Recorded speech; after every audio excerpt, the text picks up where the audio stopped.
আপনাদের তো মনে আছে নিশ্চয়ই কয়েকদিন আগেই অপসারিত শূন্য পাওয়া ভিডিও সেই প্রশান্ত বর্মনকে লুকআউট নোটিশ থাকাকালীন যখন পুলিশ খুঁজে পাচ্ছিল না, নিউ টাউন থেকে মদ খেয়ে গাড়ি চালানোর সময় একজন পথচারীকে ধাক্কা মারার অপরাধে তাকে গ্রেফতার করে, কিন্তু নন বেলেবল সেকশন তাকে দেওয়া হয়। এরপর যখন কোর্টে প্রডিউস হয়, সহজেই সেই ব্যাপারটায় বেল পেয়ে যাওয়ার জায়গা ছিল, কিন্তু পুরনো যে একটা কেস ছিল স্বর্ণ ব্যবসায়ী মিস্টার কামিল্লার খুনের ব্যাপারে, যে ব্যাপারে লুকআউট নোটিশটা সুপ্রিম কোর্ট থেকে জারি হয়েছিল, সেই আইওর তার কেস ডকুমেন্ট, কেস ডায়েরি সব কিছু নিয়ে কোর্টে আসার কথা ছিল, কিন্তু সেই আইও এসে পৌঁছাননি এবং কোনো রকম কেস ডায়েরি বা সেই কেস সংক্রান্ত কোনো রকম কাগজপত্র কোর্টে পাঠাননি। এইটা নিয়ে আজকে মাননীয় কলকাতা উচ্চ আদালতে এই ম্যাটারটাতে জাস্টিস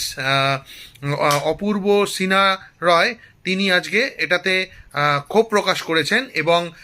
সেই আইওর বিরুদ্ধে